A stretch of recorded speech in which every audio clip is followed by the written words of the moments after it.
Continue po ito sa naranasan po ni Jacob sa kanya pong buhay. Aking pong basahin. At ipinagpatuloy ni Jacob ang kanyang paglakad at sinalubong siya ng mga anghel ng Diyos. At sinabi ni Jacob nang makita niya sila, ito'y hukbo ng Diyos. At tinawag niya ang pangalan ng dakong yaon na Mahanaim. At si Jacob ay nagpasugo sa unahan niya kay Esau na kaniyang kapatid sa lupain ng Seir na, na parang ng Edom. At inutusan niya sila na sinasabi, ganito ninyo sabihin sa aking Panginoong kay Esau.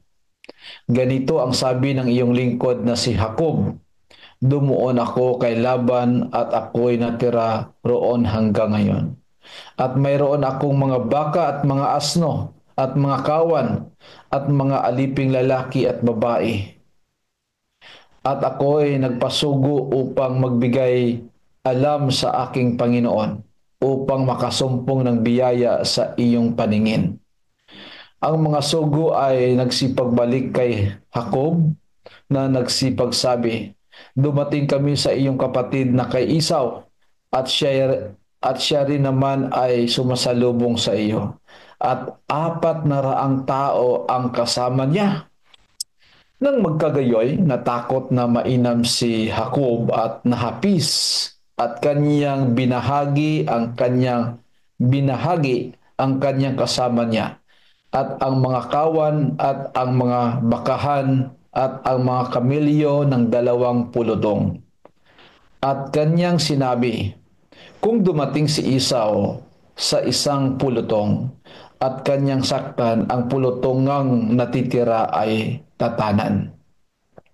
At sinabi ni Jacob, O Diyos ng aking amang si Abraham at Diyos ng aking amang si Isaac, O Panginoon na nagsabi sa akin, magbalik ka sa iyong lupain at sa iyong kamag-anakan at gagawan kita ng magaling.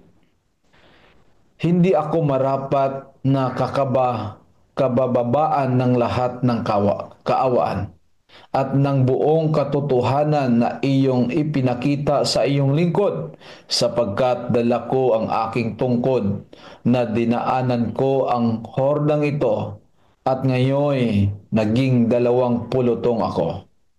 Iligtas mo ako, ipinamamanhik ko sa iyo sa kamay ng aking kapatid, sa kamay ni Esau, sapagkat ako'y natatakot sa kanya, baka siya'y dumating at ako'y saktan niya ang ina pati ng mga anak. At ikaw ang nagsabi, tunay na ikaw ay gagawan ko ng magaling at gagawin ko ang iyong binhi na parang buhangin sa dagat na hindi mabibilang dahil sa karamihan. At siya ay nagparaan doon ng gabi yaon at kumuha ng mayroon siya na ipagkakaloob kay Esau na kaniyang kapatid. 200 kambing na babae at 20 lalaking kambing, 200 tupang babae at 20 tupang lalaki, 30 kamilyong inahin na pati ng kanilang mga anak, 40 baka at 10 turo, 20 asna at 10 anak ng mga yaon. At ipinagbibigay sa kamay ng kaniyang mga bataan. Bawat kawan ay bukod at sinabi sa kaniyang mga bataan, lumagpas kayo sa unahan ko at iiwanan ninyo ng isang pagitan ang bawat kawan. At inuutos sa una na sinasabi, pagka ikaw ay nasumpungan ni Esau na aking kapatid. At ikaw ay tinanong na sinasabi, kanino ka? At saan ka paroroon? At kanino itong nangasa unahan mo? Kung magkagayoy, sasabihin mo sa iyong lingkod na kay Jacob, isang kaloob nga na padala sa aking Panginoon kay Esau. At narito, siya'y nasa hulihan din naman namin. At iniutos din sa ikalawa at sa ikatlo at sa lahat ng mga ng sumunod sa mga kawan na sinasabi sa ginoong paraan sa salitain ninyo kay Isaw pagkasumpong ninyo sa kanya. At sasabihin ninyo, saka narito ang iyong lingkod na si Jacob ay nasa hulihan namin sapagkat kanyang sinabi, paglulubagin ko ang kanyang galit sa pamagitan ng kaloob na sumasaunahan ko at pagkatapos ay makikita ko ang aking mukha, marahil ay tatanggapin niya ako. Gayon, isinasaunahan niya ang mga kaloob at siya'y natira ng gabing yaon sa pulutong. At siya'y bumangon ng gabing yaon at isinama niya ang kanyang dalawang asawa at ang kanyang dalawang alilang babae at ang kanyang 11 anak at tumawid sa tawiran ng Habuk. At sila'y kanyang isinama at itinawid sa batis at kanyang itinawid ang kanyang tinatangkilik.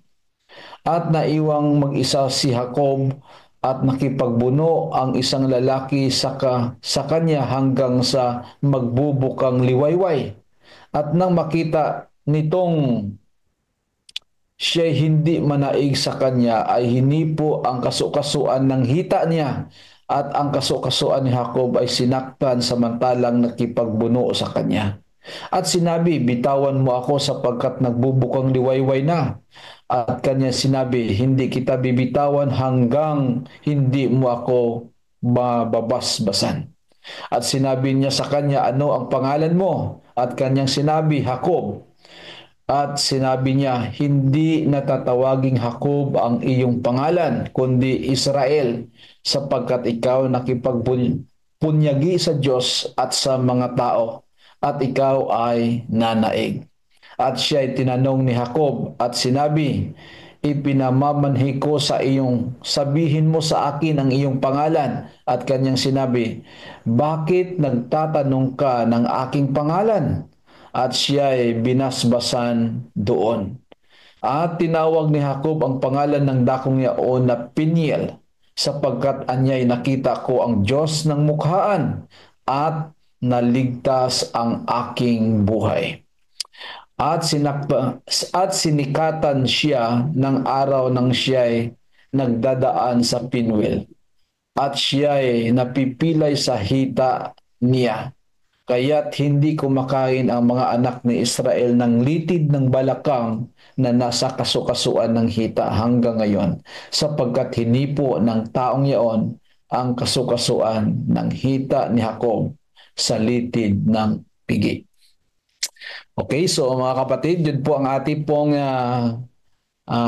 Bible readings ngayong umaga in chapter 32 po ng Genesis, tungkol po sa karanasan ni Jacob, hanggat na kung saan ay siya po ay haharap sa kanyang kapatid na si Esau, at hanggat nakipagpunyagi siya sa anghel ng Panginoong Diyos. At pagkatapos niya mga kapatid ay doon pinalitan ang pangalan ni Jacob to Israel dahil nakipagpunyagi siya sa Diyos at sa tao, at siya po ay nagiging victorious mga kapatid. So ngayong umaga po mga kapatid ay ating pong pagbubulay-bulayan ito. Ang mga salitang ito po mga kapatid tungkol sa karanasan ni Jacob. Okay po, sa ating pong mga kapatiran na nandito po sa ating pong platform, you are free to have your reflection po mga kapatid sa ating pong binasa ngayong umaga. Sige po. Meron po kayong meron pong mag-uuna sa atin. Okay, kung wala ay ako po muna ang mag-reflect tungkol po sa aking pong naunawaan sa ating pong readings ngayong umaga. So kung ating pong titingnan mga kapatid, ay si Jacob ay ina-expect na talaga po ay si Esau ay sa kanya pong pagbalik, si Esau ay baka ang iniisip niya ay galit Nung umalis kasi siya noon, 20 years ago, nung umalis siya doon sa kanila pong bahay ay galit na galit si Esau at gusto siyang patayin. Ngayon ay bumalik na siya kasama po ang kanya pong mga anak, mga asawa at ari-arian. Ay kanyang iniisip na sa pamagitan po ng kanya pong mga kaloob na ito o kanyang mga regalo, gifts, kawan, sabihin po natin na ito po ay mga ah, karnero, ito po ay baka, kamilyo, saka kambing. At iniisip niya ay sa pamagitan nito na 200 na kambing, 200 na tupa, 30 na kamilyo, kasama po ang kanyang mga anak, at din kasama din ang mga lalaking kambing, lalaking karnero, kasama na po doon ang baka. Iniisip po ni Jacob na sa pamagitan ng mga gifts na ito ay mapawi ang kanya pong galit dahil po sa kanya pong ginawa nung sila po ay nagiging kabataan pa. At kanya pong hinati, no? Dalawang grupo o namuna pong kanya pong mga alipin kasama ang kanya pong mga kaloob o mga kanya pong mga ari-arian at iniisip niya kung papatayin man ay ang kanya pong ang nasa unahan ay pwede pa silang makatanan o pwede pa silang makatakbo po mga kapatid. So dito makita po natin na nandyan pa rin po ang kanya pong pag-aalala na baka siya po ay sasaktan. At sa pamagitan ng mga gifts na ito o mga kaloob na ito, iniisip niya na mapawi ang galit ng kanyang kapatid. Naalala ko mga kapatid na yao pong ipinakain niya sa kanyang kapatid, yung kanya pong paglidlang sa kanyang kapatid ay sa pamagitan po ng hayop. At iniisip niya itong mga hayop na ipagkakaloob ko sa kuya ko ay baka mapawi. Pero nakita ko ang kanya pong ang pagkasinsero ni Jacob ho, na bago pa siya sa gabing yaon ay naranasan ang pagbabago ng kanyang pangalan at pagpapala sa Panginoong Diyos. Doon pa lamang ay nagkaroon na ng transformation si Jacob. Bakit po? Dahil binalikan niya muli ang pangako ng Panginoong Diyos na ililigtas siya at makikita niya po ang kanyang muling lupain na ligtas sa anumang kapahamakan. So dito makita po natin kung mayroon minsan tayo mga pag-aalinlangan sa ating pong buhay. Sometimes may may mga bagay na iniisip natin na makapagbibigay sa atin ng kapahamakan, ay atin lang pong alalahanin yung pangako ng Panginoon Diyos. Dahil tapat ang Panginoon sa kanya pong mga pangako na ang mga pangakong ito ay hindi po mapapako bagkos kanya pong tutuparin. So in the midst of uncertainties, ang pinakamaganda ay atin muling bilangin ang pagpapala, mga pangako ng Panginoong Diyos. Hindi niya tayo iiwan po mga kapatid, bagkos tayo po'y ingatan at pagpapalain po tayo. Okay po? Sa atin po mga kapatid, sige po. You are free mga kapatid para po sa ating pong reflection, sa ating pong readings ngayon tungkol kay Jacob po mga kapatid. Okay, Brother Melvin, you open your cam. Good morning. First morning po. God first morning po, Pastor. So gusto ko mag-reflect po dito sa pagkatakot, takot ni Jacob kay Esau. Di ba siya ay matapos niyang pagtaksilan si Esau una, dinakaw niya yung pagkapanganay, tapos pati yung basbas dinakaw niya, no. So ngayon, netong babalik na si Esau, kasama yung 400 katao. Natakot si Jacob. Yan, natakot siya. Natakot at gumamit siya ng 4 na taktika. 4 yung ginamit niyang taktika. Una, diplomasya. Nagpadala siya ng mensahe kay Esau. Pangalawang taktika niya, pagpapakumbaba. Tinawag niyang Panginoon si Esau, sabi dito, at lingkod. Ang yung sarili, yung kanya, tinawag niya lingkod siya at Panginoon si Esau. Ano? Hindi Panginoon na Diyos, kundi Panginoon na yung maliit na letter P, ano, sabi dito. At pangatlong taktika ginamit niya, panalangin. Ayan, nagsumamo siya sa Diyos, inalala niya yung kanyang pangako. Ano? At pangapat, pagpapadala ng kaloob. Binigyan niya ng regalo si Esau, ano? Para baka sakaling humupa yung kanyang galit at pampalubag loob ni Jacob yung regalo. No? Anong aral na nakita natin dito? Kapag pala tayo ay haharap sa kinatatakutan nating resulta ng ating ginawang kasalanan, tulad ni Jacob, ano? Takot siya eh. Takot siya na bro, 400 katao yung kasama, baka ubus talaga ang pamilya niya at saka yung kanyang ubusin talaga sila, no? Baka patayin sila lahat, natakot siya. Ito ay takot na dahil kasi sa ginawa niyang kasalanan, ano? Ang tamang tugon pala, yung pinakita ni Jacob ay ano, pagpapakumbaba, pananalig sa Diyos, at pagsisikap na itama yung mali, ano. Ganyan yung ginawa niya, no? So yun ang tamang tugon, ano. At karaniwan kasi makikita natin kapag ganito, ah, ba, ah, gaganti siya, nang malakas siya. Ang gagawin ng iba, magpapalakas din, ano? Hahanap ng marami ring tao para may pagdigmaan, ano? Pero mali, ano? Pinakita ng Diyos sa atin kung paano yung tamang pagharap sa pinagsaginawa mong pagkakamali. Kung paano maitatama, kung paano pinakamagandang solusyon, ano? O pagpapakumbaba, pananalig sa Diyos, at pagsisikap na itama ang mali. Yan po muna. Ititirahan ko yung iba sa ibang part na po. God first morning po. Okay, thank you. So, napakaganda ho mga kapatid.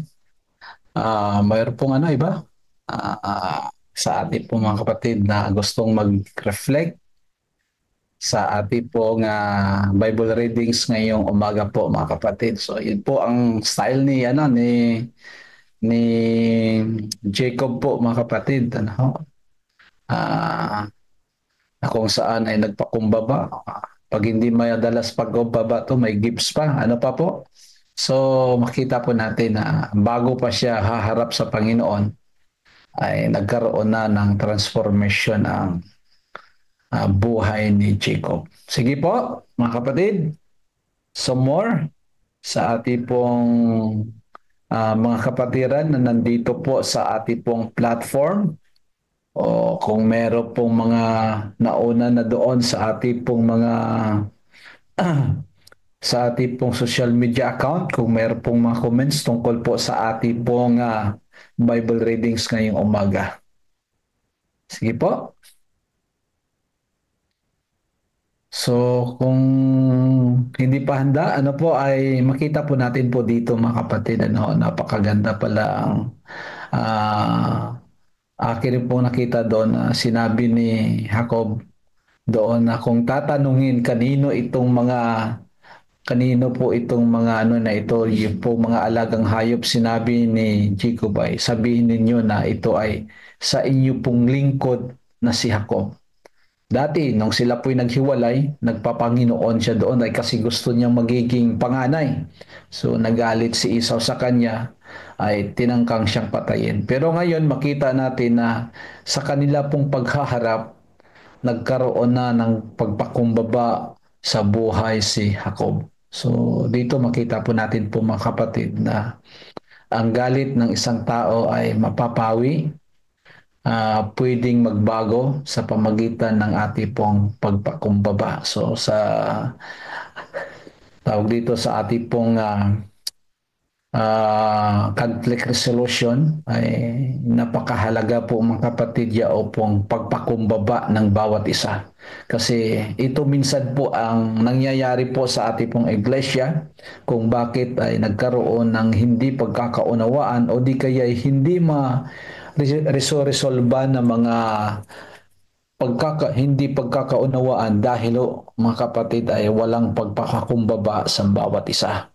So dito makita natin si Jacob na gusto niya, ayaw na niya ng away, ayaw na niya ng pataasan. Ang gusto ni Jacob ay magpakumbaba na siya sa harapan ng kanyang kuya para mapawi yao pong galit o sabihin natin na hindi pag-uunawaan nila bilang magkakapatid. Okay, sige po, Sir Edmond, Sabio, some thoughts about our readings ngayong umaga? Okay po, tulungan ko po kayo, Pastor. Happy God First Morning po sa lahat. Meron po tayo sa CLPM 18 at sa Adventist Mission Facebook ay 8. Yan po. Mga kapatid, ano kaya yung maaari nating i-reflect or paano natin babasahin yung pakikipagbuno, yung part ng pakikipagbuno dun sa anghel na eventually ay ang Diyos, no, or ang ating Panginoong Jesus. So si Pastor Jerry ay merong ibinahagi, basahin natin para makatulong din sa ating pong mga kapatid na magbigay din ng kanila po mga reflection, para lumabas po yung mga ideas. Sabi po ni Pastor Jerry sa ating chat box, ang istorya na ito ni Jacob ay nagsasaad ng realidad ng buhay ng tao. Iba't ibang pakikipaglaban, maaaring ang laban ng kinakaharap mo ngayon ay maghahatid ng pagpapala. Maaaring hindi mo ito maramdaman sa ngayon, ganoon din ang naramdaman ni Jacob sa isang madilim at malungkot na gabi. Lubos siyang nababalot ng takot at pangamba dahil sa banta ng paparating na hukbo ni Esau. Mag-isa lamang si Jacob sa tabi ng ilog Habok. Paalaala sa atin na madalas nagpapakita ang Diyos kapag tayo ay nag-iisa. Ano po yung ating pong ikangay solemn, no, na pakikipagtagpo sa ating Panginoon. God tends to show up when we are most alone. Yan. Nakipagbuno si Jacob sa isang tao, no, na yun nga po ay si Jesus. Sa kalaunan, napagtanto niya na ang kanyang kalaban ay isinugo mula sa langit. Ayaw niyang sumuko. No? So, maging ganito po tayo, no, na pagka minsan kailangan po nating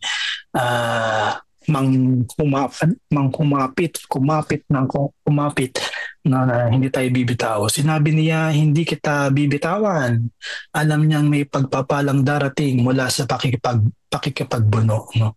At dumating nga ito, nakipagbuno si Jacob sa Diyos at sa tao, at siya ay nanaig from Jacob to Israel. Kaya naman yung kanya pong pangalang Jacob ay sa verse 28 ay hindi natatawaging Jacob ang iyong pangalan kundi Israel, sapagkat ikaw ay nakipagbunyagi sa Diyos at sa mga tao at ikaw ay nanaig. So sabi po dito, ano ang pakikipagbunong kinakaharap mo ngayon sa Diyos? Meron po ba tayong nararanasang pakikipagbuno sa Diyos? Anong mga labanan ang dinaranas mo maging sa kapwa? No? Maaari po nating ibahagi yan sa ating po mga chat box. Tulad ni Jacob, ang mga pakikipagbuno sa Diyos at sa tao ay madalas nagiiwan ng emosyonal at espiritual na pilay. Maaaring may mga peklat, bakas ng sugat, tayo mula sa mga labanan na iyong nilabanan. Maaaring ang kasalukuyan nating labanan ay tila talo na. Ngunit huwag nating bibitawan si Kristo. Kumapit tayo sa Kanya hanggang sa dumaloy ang mga pagpapala. So remember po, sabi po dito, remember this, out of suffering come the strongest souls. God's wounded often make His best soldiers. Our greatest blessings come from our deepest struggles. Yan, no?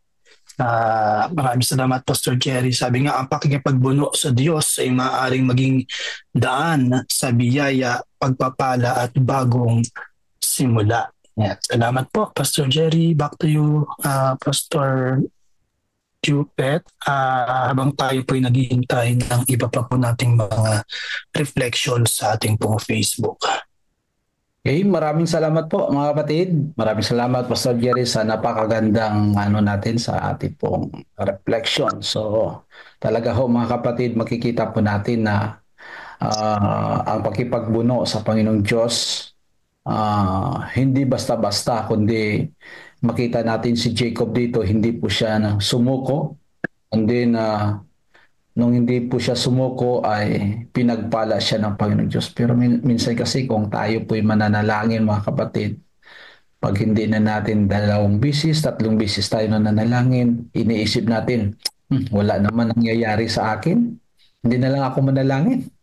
Minsan ganun ang ganun ang ati pong nasa isip po natin. Okay, Brother Donnie. Sige po. Good first morning po. Dito po na nakita ko yung ilan to? 4 na reflection po. Una, humility is a must when you've done something wrong.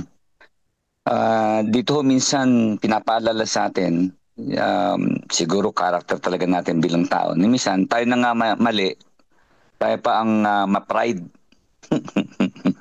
Pero dito kay Jacob talagang pinakita ho sa atin na kinilala niya yung kanyang pagkakasala, pagkukulang, kaya he's really humble, no? Pangalawa, pinapakita din sa atin dito yung pangangailangan po na to strategize realistically.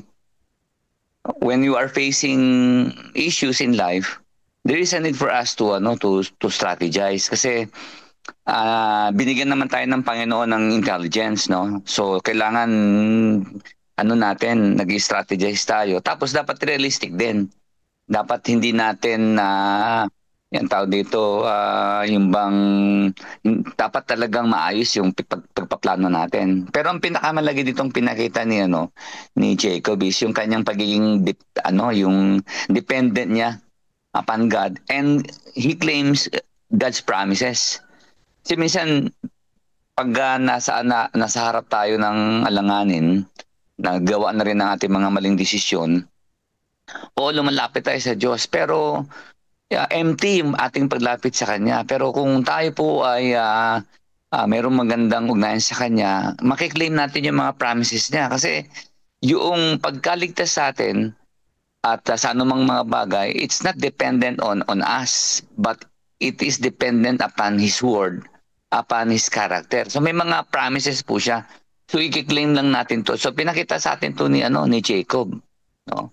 And then yung pinakahuli po ay yung nakita ko po dito na Jacob struggle with God, not just with himself or by himself. No, kasi talagang minsan kadalasan pag may problema o may issue tayo, mas madalas yung kino-contemplate natin yung problema, kino-contemplate natin yung epekto, yung resulta, pero nakalimutan natin na ang solusyon ay nasa Diyos talaga. Talagang hindi tayo pababayaan ng Panginoon kasi God is not expecting us to do the things that we cannot, only the things we can. And the things that we can are to totally depend upon Him and to struggle with Him, not by ourselves. So yun lang po, and God's first morning po. Okay, thank you very much po, Brother Donnie, sa napakagandang reflection. Sige po, Brother Melvin, you have some still reflections? Sige po, dagdagan natin to. Maganda yung na-experience ko sa pakipagbuno. Una-una, bakit ba nakipagbuno si Jacob? Bakit siya nakipagbuno sa anghel? Sabi dito ay yun daw ay spiritual crisis. Spiritual crisis ba tawag doon? Sabi dito, sa gabi na iniwan ni Jacob yung kanyang pamilya at mga ari-arian upang mapag-isa, ay isang lalaki o nakilala bilang isang anghel, pag nagpakita o pagpapakita ng Diyos, anghel o pagpapakita ng Diyos ang nakipagbuno sa kanya buong gabi. Kahit nasugatan sa hita, hindi binitiwan ni Jacob ang anghel hanggat hindi siya nababasbasan. Binago ang kanyang pangalan mula Jacob, mandaraya, tungo sa Israel, ay nakipagpunyagi sa Diyos. So, ang pakipagpuno ni Jacob ay simbolo ng spiritual crisis, sabi dito, laban ng pananampalataya, pagsisisi at pag-asa sa awa ng Diyos. Ang kanyang bagong pangalan ay tanda ng bagong pagkatao mula sa panlilinlang na Jacob patungo sa isang taong nakaranas ng personal na nakikipagtagpo sa Diyos. So dito ang aral na nakita natin dito, may pagpapala sa mga tapat na lumalaban sa pananampalataya. Kapag tayo ay nanalangin, nagsisi at kumapit sa Diyos, binabago niya yung ating buhay. So, ang experience ko dito, kasi naglagay ako dito ng discussion question, may karanasan ka bang katulad ng pakikipagbuno kay Jacob sa Diyos at ano yun? So, naranasan ko to, no? Dumaan ako sa isang pagsubok ng kalusugan, talaga namang nakipagbuno ako sa Diyos. Hindi lamang nanalangin, kundi walang patid na pananalangin, walang patid na pananalangin. Maaaring sinabi dito na sa story ay buong magdamag siya nakipagbuno.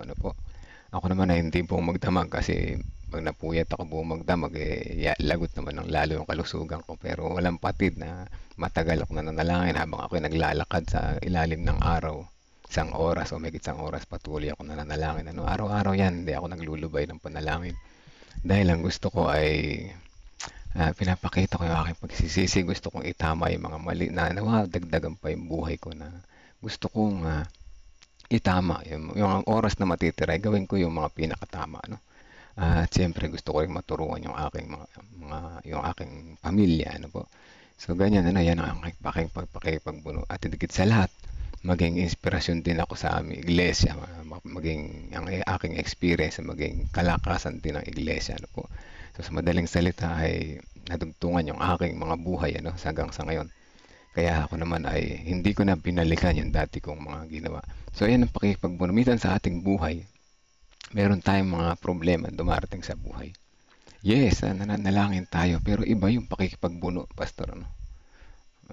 Iba yung pakikipagbuno. Ang pakikipagbuno ay tunay na pagpapakita ng pagpapakumbaba at tunay na pagsisisi. At ikaw ay handang baguhin ang iyong buhay. Gaya ni Jacob, nagbago siya. Hindi na siya naging mandaraya. Naging siya ay binago niya yung kanyang pangalan. Hindi naman siguro literal na pangalan, kundi yung kanyang buong pagkatao. So sa ating buhay ay alam natin yan, hindi lang natin siguro pinapansin. Meron tayong mga nakadawiang ginagawa na dapat na nating iwanan, baguhin na natin. Huwag na natin hintayin yung kagaya ng naranasan ko. Mahirap, mga kapatid. Mahirap, talagang makikipagbuno ka sa Panginoon pagka gano'n, Tapos, halimbawa, ito, kung meron kayong gustong baguhin, paano ako magiging tapat sa Panginoon sa tithes and COP? Ipagbuno natin yan sa Panginoon, mga kapatid. Siguradong matapagtagumpayan natin yung ating panghihinayang, yung ating basta number 1 kasi yung panghihinayang mapagtatagumpayan mo yan kapag yung ipinagbuno yan sa Panginoon. Isang dadagdagan ko na, susulitin ko yung oras ko, Pastor Jupit. Nung una ako ay tithe giver naman talaga ako, Ayan, tithe giver. Pero ang problema yung sa COP. Dahil kasi andyan yung panghihinayang. Andyan yung panghihinayang tsaka yung pagdududa. Ayan, kung saan binibigay ko yung aking tithe sa ibang pamamaraan na gusto ko yan. Brother, mawawala na nauubos na yung aking testimony sa teaser lang ako. Di ba, ulitin ko na. Maganda kasi gusto ko share. Dati akong nag-o-offering sa sarili kong pamamaraan, Kasi nga, may duda sa isip ko, may marumi yung isip ko. Pero sa pamagitan ng pakipagbuno sa Panginoon, natutunan ko yung tama. Salamat sa programa ito sa umaga. Dito ko natutunan ng lahat, At alam ko ang Holy Spirit yung nag-guide sa akin papunta rito at natutunan ko. At natutunan ko yun, hindi ko yun sinarili, mga kapatid. I-share ko yun sa lahat na aking mga kausap, lalo na sa aming iglesia. Gusto ko sila rin ay matutunan yung karanasan ko na nawala yung aking mga pagdududa at yung aking mga pagiging na-experience na pagiging nanghihinayang. Ngayon, baliwala na, mga kapatid. COP, nyari, umita ka ng na meron kang 3,000 na times, 3,000 din COP, baliwala, mga kapatid. So, for 1 week, weekly kasi ako magbalik, kasi sa aking mga benta, weekly ako nagbabalik. Hindi ko iniinda. Sa susunod na magtapos sa taon, bibilangin ko yung aking mga resibo. Pero hindi para manghinayang, kundi para i-times 10 ko yun. Ito pala yung binigay na blessing ng aking Panginoon sa buong isang taon. Mga kapatid, yan ang pakikipagbuno sa Panginoon. God first morning po. Okay, thank you po. Napakaganda po ng reflection. Thank you, Brother Melvin. Bigyan po natin ng panahon si Sister Clarita. Sige po.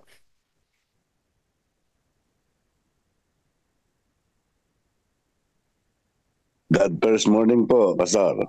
Ay, Ako po naranasan ko po yung makipagbuno. Sa pakikipagbuno po natin tayo may kayakap, hindi po ba? Pagkaka po tayo may kayakap, nandyan po yung panahon na ikaw ay mapapailalim, pero panahon na ikaw ay mapapaibabaw. Hindi po ba? Kasi pag pinapailalim, maging mapagpakumbaba ka. Pagkaka naman ikaw ay nasa itaas, nagiging matagumpay ka. Ngayon, marami po sa atin kung minsan nakikipagbuno pa rin kagaya po ng paggising natin ngayong umaga. Minsan po hindi tayo makatayo-tayo at nakikipagbuno pa po tayo Ngayon, alam po ninyo, pagkaka po kagaya ng karanasan ni Esau at saka ni Jacob, magkapatid po silang tunay. Hindi po ba? Pero mga magkakapatid ngayon din, yung bang mahirap magpatawaran Pero pagkaka ito po napanagumpayan natin, makikita po natin yung reaksyon ng ating mga kapatid. Kahit na nang makita po ni Esau yung kanyang nakakasalubong, hindi pa niya kilala, handa na po siyang magpatawad. At si Jacob naman, bagaman may takot siya, siguro nasa ilalim pa siya ng pagkatakot, umiiwas pa siya ng konti. Pero ganun pa man, desidido siyang lumapit do sa kanyang kapatid. Yung pong ating paglapit sa ating kapatid na nagawa natin ng pagkakasala ay napakagandang hakbang. Nangingibabaw po yung ating kapakumbabaan. Kaya po sa ating mga ginagawang ito, ano man yung ating binubunong kahirapan, ano man yung ating binubunong hindi tayo makatayo agad, hindi tayo makapagbukas ng ating mga cellphone, mga gadget. Paglabanan po natin ito, pakipaglabanan po natin para noon maging marami po tayong subaybay dito sa programang ito. Napakaganda po ito Opo, umuunlad po yung ating kaisipan, lalo na po pagka ganitong umaga, sariwang-sariwa yung ating isipan. Wala tayong iniisip kundi ang makausap ang ating Panginoon, makibahagi sa kanyang banal na gawain, marinig yung mga pabalita at mga opinyon ng mga kapatid na nakapagpapalakas ng pananampalataya. Kaya po yung pakikipagbuno sikapin po natin. Bagaman tayo nasa ilalim, maging mapapakumbaba. At kung tayo nasa ibabaw, maging matagumpay po tayo. Salamat po ng marami. okay, maraming salamat po, Brother Siguera. Napakaganda po. Ito talaga ay tunay na pakipagbuno sa madaling araw, mga kapatid. So, katulad nga sa biyaya ng Panginoong Diyos, ay nagtagumpay si Jacob, ay ganun din tayo po. Okay, so ang ating pong oras mga kapatid, time check po natin. Ano pong oras natin, Sir Edmond? 4:43 ang umaga. Na po. So tayo po ay dadako sa ating pong Bible, sa ating pong devotional sa Lest We Forget po. Nandito po ba si Brother Ramil Llagara? Kung wala po ay ating pong sino po ba mag-volunteer dyan na magpasa po? Sir, Brother. ako po yung inutusan ng aming director. Okay po. Sige, Brother Jonathan. Jonathan.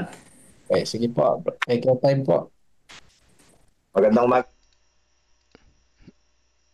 Ayan, Yan doon pala si Brother Jonathan. Nagbabasa. Pastor, dito na si Pastor. Teka, papasukin ko lang sa pinto. Kumakatok.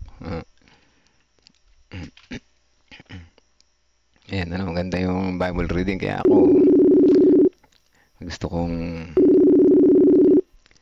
kong mapasama tayo sa Bible reading. Maganda. Alam niyo, pagka babasahin lang mag-isa yung Bible reading, mahirap intindihin. Pero pag kami mga kasama ka nagbabasa, maganda. Maganda, Maganda. Ay, teka. Si Pastor ay hindi ko makita. Pastor, where na you? Baka dali. Hintayin natin, ano po, balikan pa natin kaunti yung Bible reading. Maganda tong nangyari dito kay isa. May kasunod pa tong kwento na to. Ang ganda yung kwento eh. Alam niyo, dati nagbabasa ako ng Bible.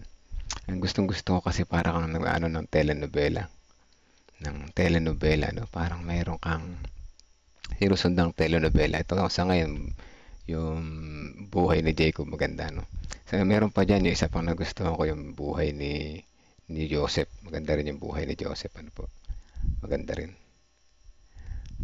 yung buhay ni Joseph. Hala, si Pastor hindi ko makontak. Dali lang.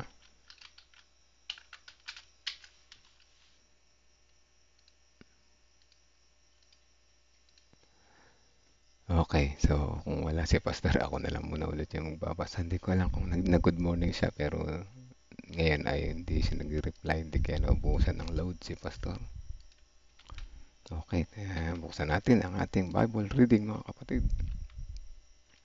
Teka lang para maka-forward tayo.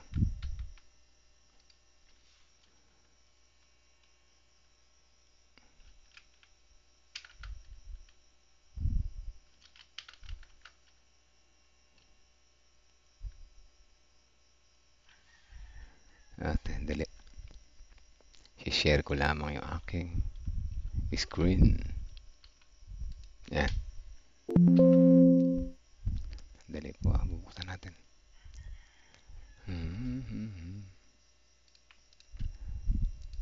Hindi ko naihanda kanina agad.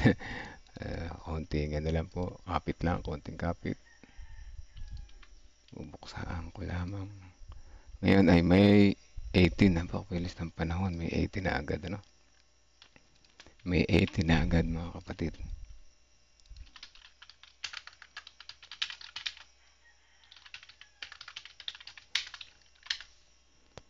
Ayan. Sandali Yun na kasi Pastor, wala pa rin. Sige, basahin na natin.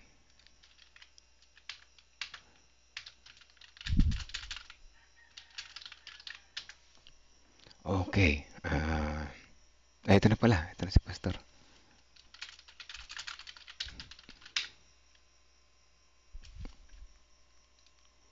Ayan. Dali lang.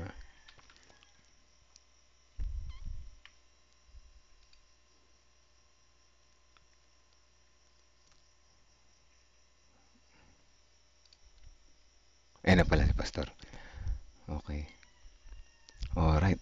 Pastor, good morning po. Ayan. Siguro nag-ano lang si Pastor, uminom ng tubig, ano po. Ayan, natagalan. Sige. Bigyan natin konting panahon si Pastor habang binubuksan niya yung PowerPoint, ano po. Itong pakikipagbuno sa Panginoon ay tunay na maganda, no? Marami tayong karanasan na dapat na makipagbuno tayo sa Diyos. Marami tayong karanasan na dapat makipagbuno, lalo na sa mga ating nararanasan sa ating buhay, ano? Pag meron tayong gustong baguhin, gusto nating marating, makipagbuno tayo sa Diyos. Wala namang ibang lalapitan kundi ang Panginoon, ano? Makipagbuno sa pamamagitan ng panalangin, ano po, panalangin. At habang nakipagbuno, nagpapakita ng pagpapakumbaba at pagsisisi. At nagpapakita ng tunay na willingness na magbago. Yan ang tunay na pakipagbuno na ginawa ni Jacob, ano? Kaya sila, itong mga nababasa natin sa Bible, mga example ito, dapat wag natin basta basahin, kundi pilit natin tularan. Ano po, tularan. So, yan, ano po. Pastor, ready na po? Yes po, Kuya Melvs. Okay, sa mga kapatid, ibigay na ulit natin kay Pastor ang pagkakataon. God first morning po sa inyo, Pastor. Good morning po. God first morning po, Kuya Melvin, at sa ating pong mga kapatid. So, ang ating pong pag-aaral ngayon ay part 2 po, panawagan para sa kaayusan ng Ebanghelyo. Tayo po ay manalangin. Panginoong Diyos na siyang mapagmahal na nagbibigay sa amin ng buhay sa umaga na to, O Diyos, aming idinadalangin ang aming pong pag-aaral. Tulungan niyo po kami, O Diyos, na aming pong magawa ito na maayos, Panginoon, ang aming mga evangelism ay magkaroon din ng kaayusan after namin mapag-aralan ng paksa na ito. Salamat Panginoon sa pagising niyo po sa amin at pagbibigay ng mabuting kalusugan.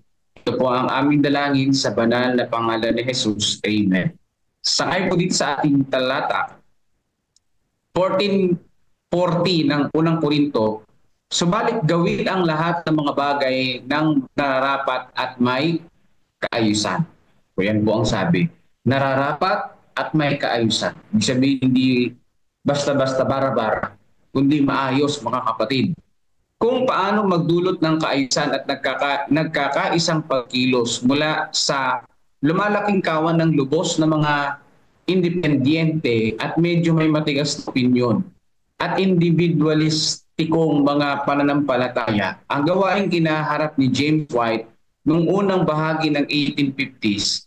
Marami sa mga Sabbatarian po ang naniniwala na anumang uri ng pagpigil sa isang katawan ng iglesia ay isang mala-Babyloniang paniniin. Yan yung paniniwala. Ang puntong iyon ang nagbunsod kay White na tumawag para sa kaayusan ng Ebanghelyo noong Desyembre 1853. Ito po yung sabi niya, ang ipagpalagay na ang Iglesia ni Cristo ay malaya mula sa pagpigil at disiplina ay ang pinakamatinding panatisismo. Yan. Sa kanyang ikalawang artikulo, inihimok niya ng mga mananampalataya na tumingin sa mga pamamaraang itinakda sa bagong tipan at binigyang diin ng kahalagahan ng pagkakaisa ng damdamin at pagkilos. Yun ang pinakamahalaga doon mga kapatid, yung damdamin at pagkilos, hindi dinumero. No? Kasi pag dinumero tayo, hindi magiging maayos yun eh. Yun na nga, magiging panatiko. Pero kung mayroong kasamang damdamin at may pagkilos, yun ang maganda. No? Hindi tayo parang, alam yun, hindi ka makakilos kasi takot ka sa failures, takot ka sa mga pamumuna ng ibang tao, kundi yung damdamin ba inilalagay mo dun sa gawain ng Panginoon. So hindi yung parang, lagi mo tinitignan yung mali. Maling ganito, maling ganyan, dapat ganito, dapat ganon. So hindi tayo makakausad pagkakaroon mga kapatid. Upang magkaroon ng pagkakaisa at kaayusan sa iglesia, ito yung sinulat niya, pinakamahalaga sa lahat ng mga humahayo bilang mga guro sa relihiyon ay dapat nasa perpektong pagkakaisa. Yan yung number 1, pagkakaisa. Kasi si Paul at Barnabas, hindi sila nagkaisa, nagkahiwalay sila na landas eh. Pero bagamat hindi sila nagkaisa kung saan mangaral, iisa pa rin sila sa mensahe ng Panginoong Diyos na daladala nila. Yun ang pinakamaganda naman doon. So bilang isang mangangaral, para maging maayos yung ating pangangaral, nagkakaisa tayo. Yan yung maliwanag mga kapatid, nagkakaisa sa gawain ng ating Panginoon. Ang kabaligtaran ay magbunga ng pagkakabahabahagi at kalituhan sa napakahalagang kawan. Siya napapasok sa gawain ng ministeryo ng Ebanghelyo ay dapat na tinawag ng Diyos, isang taong may karanasan, isang banal na tao ng Diyos. Pero yung tinatawag ng Panginoon sa Ebanghelyo ay mayroong karanasan. Ibig sabihin, tinawag talaga ng Panginoon. So paano paraan? Paano malalaman na God called you? Yan. Ibig sabihin, nire-recognize ka ng maraming tao. Yun ang ibig sabihin. Nire-recognize ka ng maraming mga tao, na-gift mo yung ganyang paglilingkod. Yan. At tinawag ka ng Panginoon. At syempre, kung tinawag ka dyan ng Panginoon, kahit na anong hadlang, anumang pagsubok, anumang problema ang iyong danasin, baliwala yun. Sapagkat ikaw ay makaka-move forward pa rin. Dahil tinawag ka ng Panginoon eh. O danas ko yan, tinawag ako ng Panginoon sa gawain. Kahit na anong dami ng problema, ang daming pagsubok, tuloy-tuloy pa rin na nasa gawain. Kasi tinawag ng Panginoon eh. Ibig sabihin, kung sasakay ka sa pananampalataya sa Panginoong Diyos, ano man yung maging problema, hindi yun magiging hadlang sa'yo. Kundi magiging, hakbang mo yun para sa ikaunlad ng gawain ng Panginoon. Well, maraming karanasan ang pagiging tinawag ng Panginoon. Maaring sa distrito natin, ano man yung ating posisyon, tinawag tayo ng Panginoong Diyos sa ganyang bahagi, para sa paglilingkod sa Panginoong Diyos. Yan. Dahil yan ay talento natin, yan ay spiritual gifts natin. Ang deklarasyong iyon ay nagtakda ng yuko para sa kanyang ikatlong artikulo na tumatalakay sa pagpili, kwalifikasyon at ordinasyon ng mga ministro. So ito, nire-relate lang natin sa mga layman, pero yung pinakapunto niya, yung mga ordinasyon talaga ng pastor eh. Dahil sa anumang bagay ay hindi nagdusa ang ebanghelyo ng labis kaysa impluwensya ng mga huwad na guro. So protection yun, no? Yung ordination, yung kwalifikasyon, yun po ay shield ng church sa mga huwad na guro. Dahil maraming mga nag-theology, nag-aral ng pagkapastor, mga hindi sila na-ordain. Yung iba nagturo ng maling aral, yung iba ay talagang yung sa kwalifikasyon, sa karakter ay hindi sila pasado. So yun yung pinagbabasihan dyan. Hindi dahil sa magaling yung pastor, hindi, kundi yung karakter mismo. Yun ang tinitignan din dyan bago ma-ordinahan. At syempre yung performance din. Pero malaking bahagi yung karakter. Kasi nga naman, kung karakter mo pangit, bakit pa nagpastor? O sa iba ka na lang, di ba? So yun po mga kapatid ko, no? At sabi pa dito, masasabi natin isinulat ni James mula sa karanasan ng ilang mga tao na ang layunin ng kasalukuyang katotohanan ay higit na nagdusa bilang resulta ng mga taong inapo ang gawain ng pagtuturo na hindi kailanman mga sinugo ng Diyos kaysa alinmang mga bagay. So ang mga kapatid, ipagluluksa pa rin ba natin ang nakapipinsalang impluwensya ng sariling hirang ng mga mangangaral at hindi magsisikap na pigilan sila? Huwag hayaan ng Diyos ayon sa bagong tipan ang iglesia ay dapat mag-ingat sa pagpili at ordinasyon ng mga ministro. Meron na silang experience na pumili sila ng kanila magiging pastor nila at naging disaster sa loob ng church, no? Napinsala yung church nila. Ibig sabihin, nagturo ng mali. Kaya talagang dito nagbuo sila ng council na pinagmimitingan doon na ito bang tao na ito na nagbiministro ay karapat-dapat sa gawain ng Panginoon Diyos. Kung karapat-dapat siya ay dapat na maordinahan. Kaya iyan pa rin yung practice natin hanggang ngayon dito sa Seventh-day Adventist Church.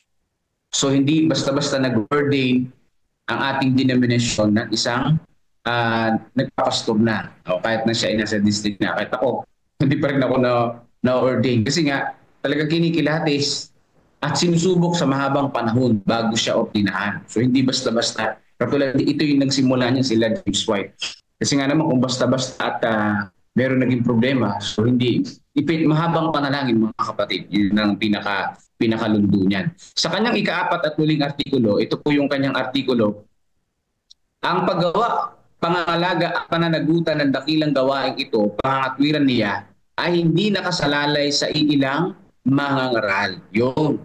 Ang pinakamaganda dyan, hindi nakasalalay sa iilang mangangaral lang, yung pong aral ng Panginoong Diyos. Hindi katulad nilang denominasyon, meron silang mga partikular na mga ngaral. Yun lang yung mga ngaral. O yun lang yung tinitingala nila. Kung ano yung sabihin niya tungkol sa Bible, tama yun. Sa atin, hindi mga kapatid. Kung tayo ay meron na buong doktrina, pinagmimitingan niya ng mga theologians. So hindi lang isa yung nangangaral. Kundi yung mga mangangaral, marami. At kung may bagong doktrina na mabubuo, pinagmimitingan niyan, pinag-aaralan niyan, pinagdidebatihan niyan. Talagang i-scrutinize siya ng mabuti, mga kapatid, lalo na sa ating world church, o worldwide. So ganyan po tayo mag-aral ng salita ng Panginoong Diyos. Ay dadagdag natin aral sa ating church kasi yan ang isa sa mga dahilan ng pagiging maayos ang church, yung merong matatag na doktrina. Ang buong iglesia ay dapat maturuan na madama na ang isang bahagi ng responsibilidad ng mabuting kaayusan at ang kaligtasan ng mga kaluluwa ay nakasalalay sa kanyang mga individual na miyembro. Espesyal niyang idiniin ang pangangailangan ng mga miyembro na suporta ng mga ministro nito sa pamamagitan ng panalangin at pananalapi. So doon na nagsimula dyan. Pananalangin at pananalapi. At nakalagay din naman yan sa banal na kasulatan. Ang gumagawa sa Ebanghelyo ng Panginoon ay sa Ebanghelyo din bubuhay. So, dahil nga kung walang ministro nga, hindi magiging maayos yung church, no? Maaring magkanya-kanya ang bayan ng Panginoong Diyos, magkawatak-watak at eventually ay matunaw yung mga mananampalataya kung walang magpapastor. Yun po yung mga kapatid ko. Kaya napakahalaga ng ministro sa church. Minsan, hindi natin makuha ang epekto ng huling artikulo ni White. Iminumungkahi ko na kung hihintayin nating tapusin ng ministro ang gawain ng sila lang, higit pa sa walang hanggan bago ito matapos. Bawat isa sa atin ay may responsibilidad. Dito nag-shift si George Knight na yung ministro, naintindihan ko siya na taga-train ng mga mananampalataya, taga-train, taga-guide. Pero hindi sila yung tatapos ng gawain ng Panginoon, kundi lahat ng mga mananampalataya. Tulong-tulong tayo mga kapatid sa gawain ng ating Panginoong Diyos. Meron lang tayong ginagampanan. Meron lang tayong ginagampanan sa loob ng church. 'Di ba? Meron lang tayong ginagampanan. Pero tulong-tulong tayo. Hindi pwede na pastor lang. Ano yun? Pastor lang yung mag-i-invite, pastor lang yung mga ngaral, pastor mag-opening prayer, aawit, mag-aayos sa sound system na po. Hindi mangyayari mga kapatid na matapos ang gawain kapag gano'n. Matatapos ang gawain kung ang bayan ng Panginoon ay sama-sama sa pagpapalaganap ng salita ng ating Panginoong Diyos. So, 1 Corinthians 14:40, subalit gawin ang lahat ng mga bagay ng nararapat at may kaayusan. So yung reflection ko, nung unang panahon pa, ini-aim na talaga na magkaroon ng kaayusan sa loob ng church natin, lalo na sa pagbabahagi ng salita ng ating Panginoong Diyos. At yan ang ina-adapt natin hanggang sa panahon natin. Maging maayos at nararapat yung mga bagay yung pagkilos natin. Dahil ang ating pinaglilingkuran, hindi naman ang tao, kundi ang ating Panginoong Diyos. Yan. So muli po, magandang umaga po sa inyo pong lahat and happy Sunday mga kapatid. Helps. Amen. Ayan na po. Kaya yung ating lesson, sabi dito, maliwanag na sinabi dito, hindi lamang sapat na uupo lang tayo sa church, sabi dito, no? Kapag tayong Sabat, tayo may responsibility, no? May responsibility tayo, hindi lamang yung pastor at ministro ay may tungkulin, o yung mga leader, yung mga elder, yung buong iglesia ay may tungkulin sa kaayusan at sa tagumpay ng ebanghelyo. Bawat miyembro ay kailangang sumuporta sa pamamagitan ng panalangin, pondo at aktibong pakikilahok sa mission, At siyempre patuloy pa rin dito sinasabi tungkol sa organisasyon. Marami kumukontra dati, ewan ko ba, mga negative minds, Pero pag walang organisasyon, magulo talaga, Magulo. Ngayon ang ating devotional reading ngayong umaga na ito at nawa yung ating pagtulong sa kaayusan at pagpapalaganap ng ebanghelyo ay maging makasangkot tayo lahat, Sa ano pa mga kapamaraan, sa pamanalangin, ayan, number 1, panalangin. Pakikisangkot sa activity, pondo, sa COP yan, mga kapatid, pondo. Ayan na, tayo manalangin muna bago tayo lumipat sa kabila. Salamat po, Pastor. Mabanal na makapangyarihan sa lahat. Salamat po sa babasahin na ito na aming nabasa.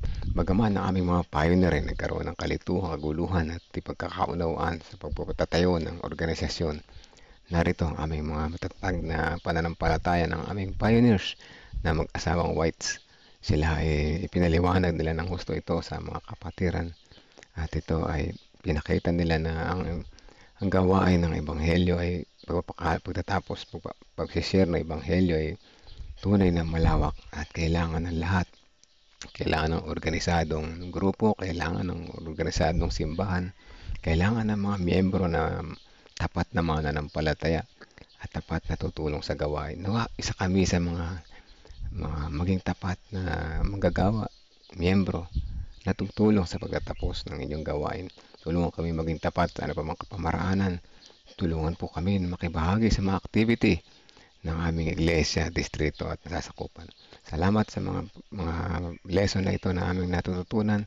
Salamat sa inyong pagmamahal. Sa pagpapatuloy ng aming lesson ngayong umaga, patuloy niyo po kami guide sa tamang pag-iisip na aming maunawaan, ang aming maririnig, maisabuhay namin at maibahagi din naman sa iba. In Jesus' name we pray. Amen. Alright, let's go. Sana yun. Tingnan natin sa kabila. Okay.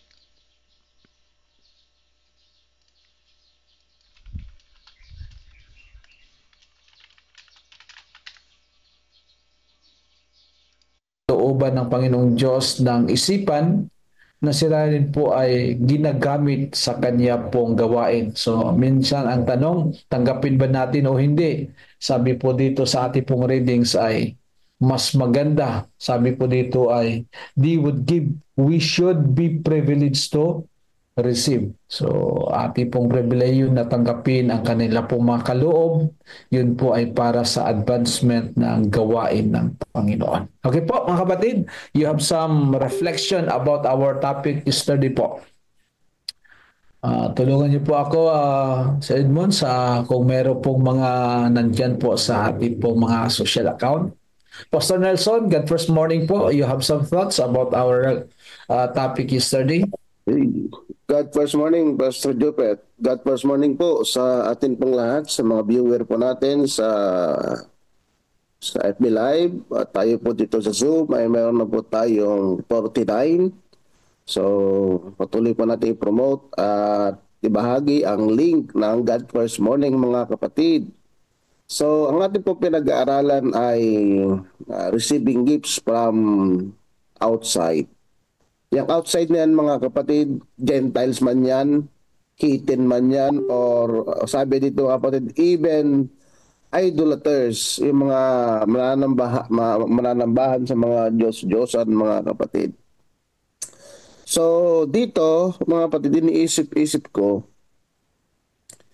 wala naman nang nagbibigay ngayon sa panahon ngayon kung hindi natin nilalapitan. Bibihira na yung...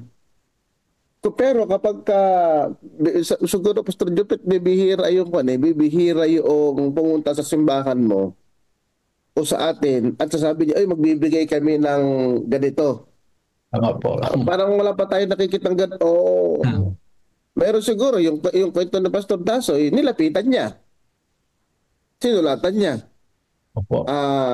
So maraming ganong kwento yung pinupuntahan natin, pero yung bibihira pa sa kwento na sila magbibigay ng ganito o ano, pagkamisan mga kapatid, pagkamisan Pastor Jupit, nagkakaroon pa tayo ng maraming katanungan dito yun nga, sa bagay sinabi naman ni Mrs. White dito, you inquire with respect, kumbaga marami pang tanong bago natin tatanggapin, pero dito sinasabi ni Mrs. White, sino ba ang nagbibigay ng lahat ng kayamanan? Buti nga magbibigay sila sa mga mahihirap at talagang tutulong sa gawain ng Diyos. So, pero dito, Pastor Jopet, ang unang punto ko ay talagang malaki rin ang pasanin at tungkulin ng iglesia upang abutin ang mga taong hintil, even the Gentiles, idolaters, and the heathen. May tungkulin din ang iglesia upang sila ay maabot. Lalong-lalo na yung mga nasa high profile na mga taong ito na merong may kakayanan upang abutin sila, mga kapatid. So kapag naaabot natin ang mga taong ito, ay malaki din ang kanilang, ang sabi natin dito, the Lord would move upon the worldly men. So kumikilos din ang Diyos sa kanila na upang ipagkaloob sa kanila ang mga bagay na mayroon sila, mga kapatid. So the first point, mga kapatid, one is the church have also the responsibility to reach these kinds of people. Meron tayong tungkulin upang abutin din ito kahit sa simpleng kaparaanan lang, pagdalaw. So alam niyo, mga kapatid, pagka minsan kami ay pupunta rin, Pastor, sa mga matataas na tao o sa mga may tungkulin o kahit na mga mayayaman. Ang magandang approach, sabi ko, minsan pupunta kami sa Office of the Governor dito, sabi ko sa kanila karamihan doon ay pumupunta lang para humingi ng tulong. Sabi ko, kami po ay pumupunta rito para po ipanalangin po kayo. So alam mo, Pastor Jupet, talaga ko sabi niya, nagtaka yung provincial governor. Sabi niya, ay akala ko lahat ng pupunta rito ay humihingi lang ng tulong. Kayo pupunta rito para ipanalangin lang kami. So ganun ba, mga kapatid? So, merong tungkulin din ang iglesia upang abutin ang mga maraming uri ng tao nito. Tungkulin ng iglesia yan. At kung sila magkakaloob, sabi ni Mrs. White, ng gifts, ay tanggapin natin. Tanggapin natin, mga kapatid. So kaya lang sabi dito, mga kapatid, ay ang dito ay dapat maabot din sila the needs of the work of God in a proper light. These men might do much to advance the cause of God in our world. So itong mga itong mga taong ito ay talagang makakatulong din sila sa paglago ng ating gawain, mga kapatid. So, yun nga, pagka minsan mga kapatid, marami tayo mga patutuo din. O, gaya sa Tarlac, ito binigay ng mayor, itong mga materialis na ito, sila yung nagpamigay. So, nakakatulong din sila, mga kapatid, sa ating gawain. Ibig sabihin ng ating iglesia, sa kabuuan, Pastor Jopet, ay wag nating isara ang pribilehiyo na matulungan din ng mga mayayaman, na mga taong hintil, kahit pananamba sa Diyos-Diyosan, na tumulong din sa gawain ng Diyos. Hindi lang tayo yung kaya namin to kahit na wala sila. So alam mo, Pastor Jopet, pagkamisan yung pagbibigay kasi espiritu ng Panginoon, espiritu ng langit. Kaya kapag ang tao ay nagbigay, dapat tanggapin talaga. Walang ibang kaparaanan kung hindi tanggapin lang talaga yung mga pusong pagbibigay na mayroon sila na inihahandog sa iglesia. So yun lang, Pastor Jopet. Una-una, reflection ko dito ay may tungkulin ng iglesia upang abutin ang mga ganitong uri ng mga tao. Pangalawa, ay tanggapin ng maluwag ang anumang ipinagkakaloob nila para sa paglago ng ating gawain. Pangatlo, kahit ang mga taong ito ay ginagamit din ng Diyos, instrumento din sila upang lumago at maisulong ang gawain ng Panginoon na iniatas sa kanyang iglesia. Yun lang, Pastor Jopet. Okay, thank you. Maraming salamat, Pastor Nelson. So, yun nga po, napakaganda. So, ito po ay opening din po sa atin. May challenge din po sa atin na minsan kasi tayo po ay nababalot doon sa prinsipyo na hindi tayo nagpapakontrol sa mga politiko, po mga Pero mas maganda po, mga kapatid, na sabi din po sa ating pong readings ay minsan we choose to stand independent, na kung saan marami sanang mga benepisyo na mapunta para po sa iglesia sa gawain kung ang mga taong ito ay naaabot po natin sila. Okay po, some more reflections dyan po sa ating pong mga social media accounts. Sir Edmond, mayroon po ba tayo dyan? Sabi po ni Sister Zerin De Leon Ancheta, mayroon po akong friend na gustong mag-tithe. Hindi po siya Adventist, pero sa akin niya ipinapadala yung tithes niya at binibigyan din po namin ng resibo. Alam niyang nagiging faithful po kaming mag-asawa sa tithe, kaya pinagkakatiwala niya sa amin. Praying na maliwanagan din siya sa COP at maging kabahagi na siya sa ating iglesia.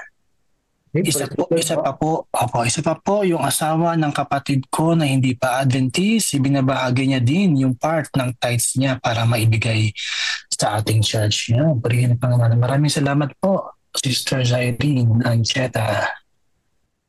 So, maganda po yan, So, hindi pa sila mga member ng ating pong church, ay talaga pong nakitaan po natin sila ng kanila pong willingness na magiging tapat sa Panginoon. Sige po, some more. Sa ating pong mga kapatiran na nandito po sa ating pong platform, you may reflect po sa ating pong readings kahapon po, mga kapatid. So, time check. Ang ating pong oras is alas 5:13 po. Sige po, some more para po sa atin. Isa pa po, galing po kay Sister Imelda Diego. Happy God First Morning, everyone. Amen po, Pastor Jerry. Ang Panginoon ay siya maging sentro ng ating buhay. Ang nilakaran ng ating Panginoong Yesus ang siya nating lakaran upang huwag tayong mawaglit sa kaligtasan, na ipahayag ang mabuting balita sa buong sanlibutan. Ang magkaroon po tayo ng may kasiyahan at kagalakan sa ating puso, na maglingkod sa ating mga kapwa, na tumulong sa mga gawain ng ating Panginoon. Magkaroon ng pagpapakumbabaan at pagmamahal sa isa't isa, na maging masunurin at mabuting tapat na katiwala. God bless us all.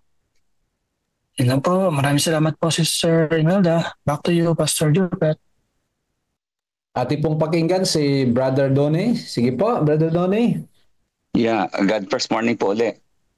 Sundan ko lang po yung senior po ni Pastor Nelson.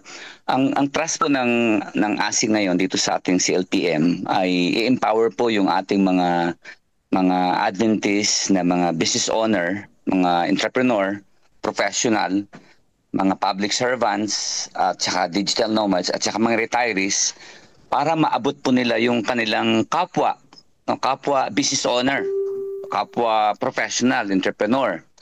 Dahil ito pong malaking chunk of our society ay hindi natin parang nahihirapan tayong abutin. Now, nasaan po yung bottleneck natin dito? Totoo naman po yun na lahat po ng klase ng tao ay kailangan maligtas dahil lahat naman po ay anak ng Diyos, mahirap man o mayaman. Kailangan, yun nga lang po ay hindi natin maiwasang mapansin na kadalasan ang naabot po natin ay yun nga pong medyo, ang sabi nga po ni Pastor Ramil, nakausap ko siya kahapon, ay yung pong mga nasa laylayan.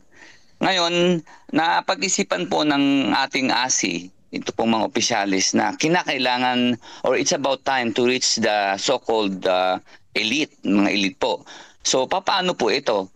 Ang napagkasunduan po namin ay kaya nga po mayroon tayong mga Adventist na mga business owner, mga entrepreneur, yun nga po mga professional, retirees, mga digital nomads, public servants. Kasi nilagay po sila ng Diyos diyan, hindi lang po para to support logistically and financially.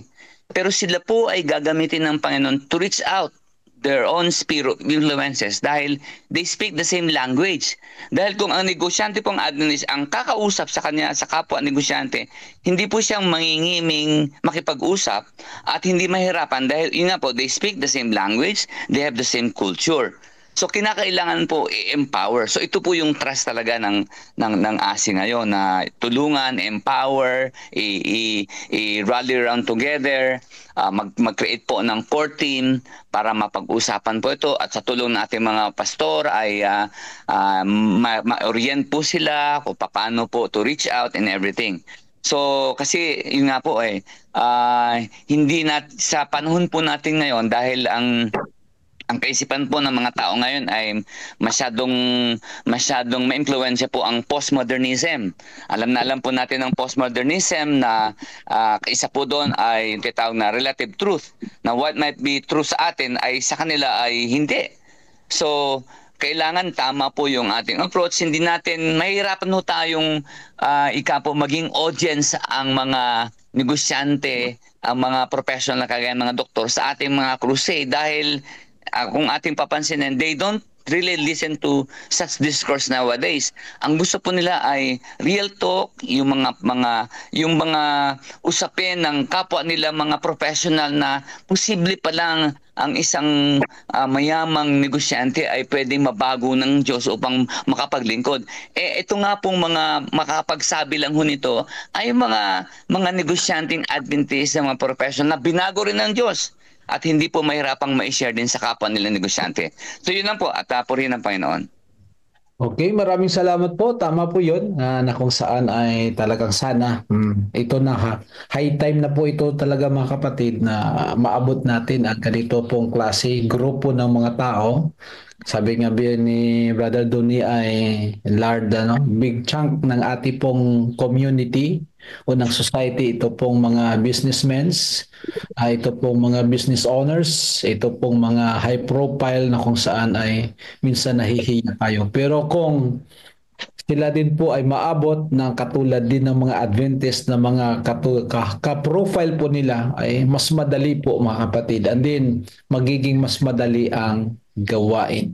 Sige po, meron pa po tayong time mga kapatid sa more para po sa ating pong reflection. Sige, Sir Edmond.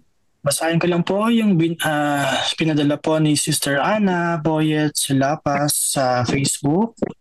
Sabi po niya, naranasan din po namin dito sa Paradise Tree na bigyan ng stand fan ng tagalabas. Nagulat po ako at pinasalamatan po sila at sinama sa panalangin. Naisip ko po ang Diyos ang kumilos sa puso nila. Amen. Okay, maraming salamat po. Mas maganda mga ganong mga karanasan ho mga kapatid. Yun din po ang maganda sa pag maabot natin ang mga taong ito, lalong-lalo po sa mga namamahala sa atin sa bayan o di kaya sa probinsya. Pag tayo pong mga Adventista pupunta doon, lalong-lalo mga pastor, ay ipanalangin niya o pong ating pong mga leader sa gobyerno. Ang ina-expect kaagad nila, sabi nga ni Pastor Nelson ay manghihingi, pero ipapanalangin pala din. Magtatanong yan ho mga kaibigan, mga kapatid, magkano po?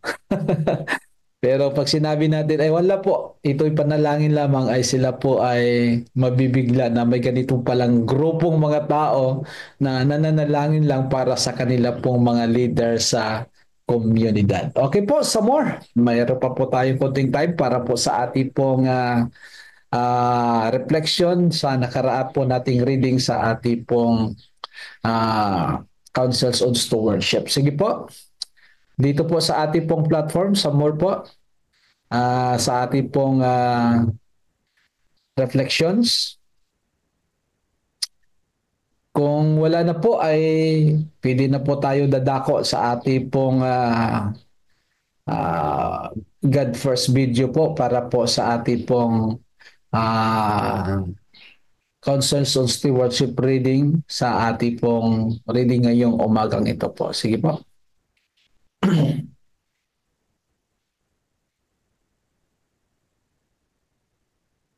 Proceed na po tayo sa ating pong God First video.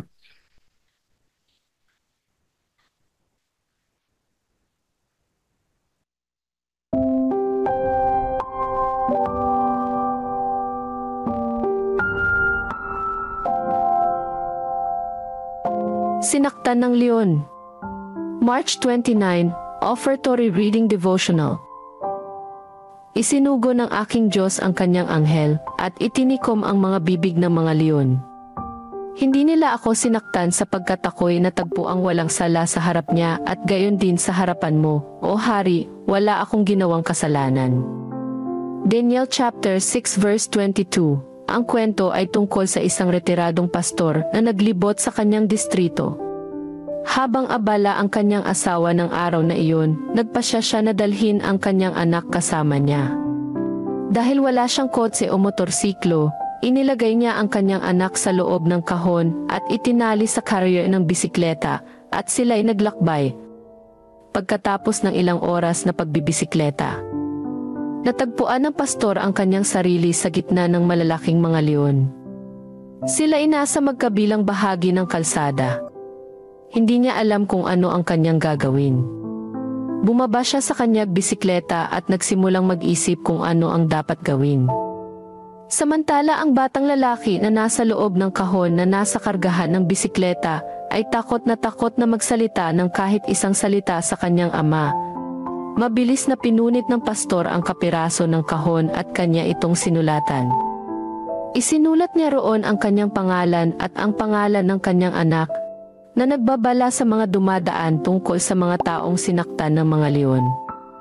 Matapos isulat ang kanilang mga pangalan, itinapon niya ito sa kalsada. Samantalang nalilito kung ano ang gagawin. Ang kaisipan na nagmumungkahi na patuloy na itulak ang kanyang bisikleta. Kanyang sinimulang itulak ang kanyang bisikleta samantalang nakatitig sa kanya ang mga mata ng leon na may matinding pagnanasa. Ipinagpatuloy niya ang pagtutulak ng kanyang bisikleta hanggang makarating siya sa kanyang pupuntahan.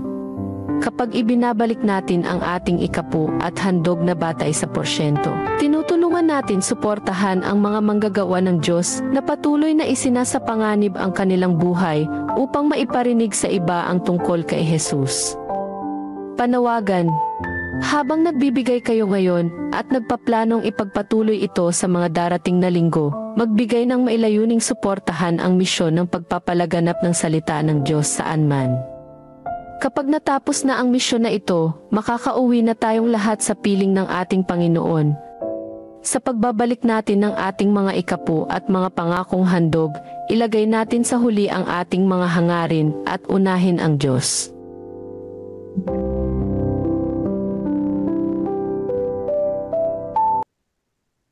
Amen. Amen. Tayo po'y dadako sa ating pong Council on Stewardship reading po ngayon. God Preparing the Way. Nandito po ba si Brother Jus Galvan? Siya po ang nakalagay po dito sa ating pong skid o sa kanya pong pastor. Wala po ba? Kung wala po mga kapatid ay ako na po ang magbabasa tungkol po sa ating pong Councils on Stewardship reading ngayong umaga. Chapter 37 po tayo, God Preparing the Way. Ito pong sabi niya, if the needs of the Lord's work were set forth in a proper light before those who have means and influence, these men might do much to advance the cause of present truth. Ito po mga kapatid, palaala po sa atin, ano po, na kung atin lang po ay pong mga gawain natin, na ito po ay naipresenta doon sa mga kapatiran na sila po ay meron pong, sabi nga po dito ay meron pong means and influence, ay magiging maganda ang takbo ng ating pong gawain. Kaya nga ho ay ini-encourage po ang bawat iglesia na magkaroon po ng action plan. Iwan ko po mga kapatid, some of our churches ay familiar na sila sa tinatawag nating action plan. Ang iba din sa mga kapatiran po natin sa ating pong iglesia ay hindi rin po nila alam kung ano po ang action plan.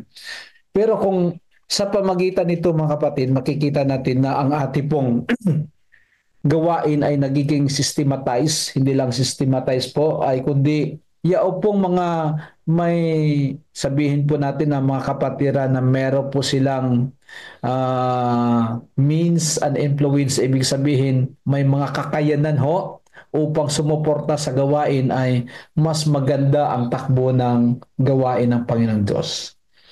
God's people have lost many privileges of which they could have taken advantage had they not chosen to stand independent of the world. So ito po, kailangan ho talaga mga kapatid, it's a high time para po sa ating pong iglesia na pag tayo po'y magplano, kaya nga po ay meron po tayong department sa ating pong iglesia, yaong tinatawag po nating na Adventist Community Services. Kasi siya po ang magtutulay ng programa ng iglesia papunta sa community. At kung paano magawa po natin yan, itatap natin yaong pong mga tao na mga namumuno sa ating pong komunidad, sa ating pong bayan o sa ating pong barangay o sa ating pong probensya. Bakit? Sabi po dito, kung hindi lang tayo tumayo ng mag-isa, ay sana ho ay nagiging malawak ang ating pong gawain. Yun pong reflection din ni Ma'am Nomi noong nakaraang araw, na kung saan ay ang gobyerno handa rin po silang magtanggap ng mga NGOs na tumutulong sa programa po ng gobyerno. So ito rin po ang dapat natin maitap mga kapatid, na mas maganda sa pamagitan nito ay magiging mas mabunga ang gawain po ng Panginoong Diyos. Sabi po dito, in the providence of God, we are daily brought into connection with the unconverted. By His own right hand, God is preparing the way before us in order that His work may progress rapidly. As co-laborers with Him, we have a sacred work to do. We are to have travail of soul for those who have in high places. We are to extend to them the gracious invitation to come to the marriage feast. So ito po ang sinasabi kanina po ni Brother Donnie, na maabot ito pong tinatawag nating mga professionals, maabot itong tinatawag po nating mga businessmen, business owners, na sabi po dito ay magkaroon tayo ng masidhing damdamin, ano po, na maabot ang mga taong ito na ati pong i-extend, dadalhin ang imbitasyon ng kaligtasan para sa kanila. So, ito po mga kapatid ay challenge para po sa atin, ano po, na sa ating pong iglesia ay magkaroon tayo ng programa sana para dito sa mga ganitong mga kababayan po natin o mga kapwa-tao po natin, lalong-lalo po sa ating community, na kung paano natin maabot ito. So, ito po ay isang challenge para po sa bawat isa sa atin, sa ating pong iglesia, na kung paano ang mga programa ng ating pong iglesia ay hindi lang po paulit-ulit, kundi ho mga kapatid ay mag-a-address ang ganito pong challenge sa ating pong community. Sabi po rito, although now almost fully in the position of wicked men, all the world with its riches and treasures belongs to God. So sa ating pong kapanahonan ngayon, ay para bagang ang lahat ng kayamanan, sabi po rito, ay possessed by the wicked men. Ngunit sabi po ng ating pong readings, with its riches and treasures belongs to God. Yung mga kayamanan naman yan na ay pagmamay-ari ng Panginoon Diyos. Kaya marapat lamang na ang mga taong ito ay isama natin sa ating pong plano na maabot sila. The earth, sabi po dito po sa Bible, the earth is the Lord's and the fullness thereof. Oh, that Christian might realize more and still more fully that it is their privilege and their duty, while cherishing right principles, to take advantage of every heaven-sent opportunity for advancing God's kingdom in these worlds. So ito po mga kapatid, napakaganda ng ating pong readings ngayong umaga, God preparing the way. May mga opportunity, may mga privileges na ang Diyos ay ibinibigay sa atin o inihanda ng Panginoong Diyos upang ang mga taong ito ay maabot po natin. So just presently, yung sinabi ko kahapon, na kung saan ang mayor po dito ay bagong mayor-elect po ay ipinag-pray po natin kasama ang mga kapatiran. At dito po sinabi niya, sabi niya, Pastor, pag ako po ay mailuklok sa pwesto, sabi niya, sabihin niyo lang po kung ano po ang aking pong maitutulong sa inyo pong church.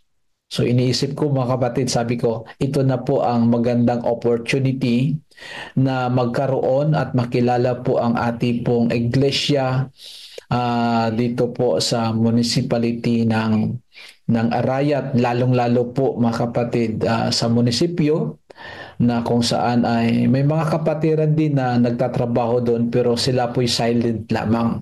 Pero sa pamagitan ng pagkakataong ito na ipinagkaloob ng Panginoong Diyos, by God's grace ay makilala ang Adventista, hindi lang makilala, kundi ang gawain ng Panginoong Diyos ay mas magiging malago dahil meron tayong kilala tayo ng mga tao na nasa itaas o nasa gobyerno. So ngayong umaga po, ito rin po ang aking pong panalangin, na it's a high time para po, and it's a challenge in our churches na pinaglilingkuran sa mga distrito na kapwa kong mga pastor, kasama po ang mga kapatiran, na tayo rin po ay bigyan po natin ng pansin ang ganito pong profile ng mga tao, upang nasa ganon ang ating pong gawain ay maranasan natin ang pagpapala.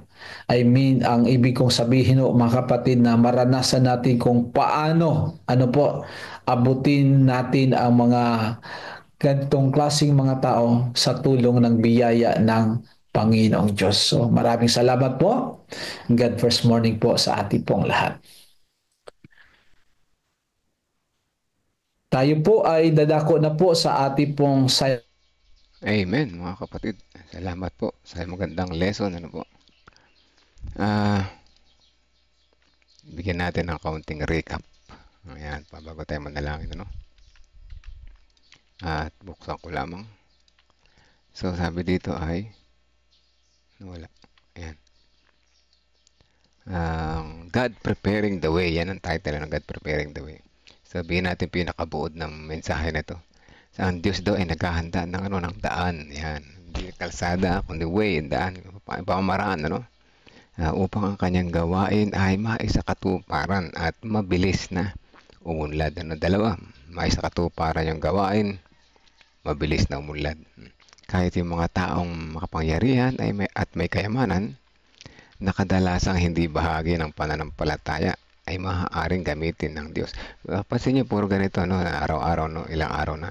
Kasi nga, idinidiin sa atin na sila rin ay pwedeng tumulong, no?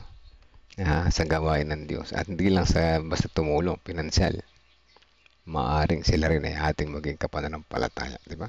So, ang mga mananampalataya ay tayo yun, ano? Ay tinatawag na makipagtulungan sa Diyos. Tinatawag tayo.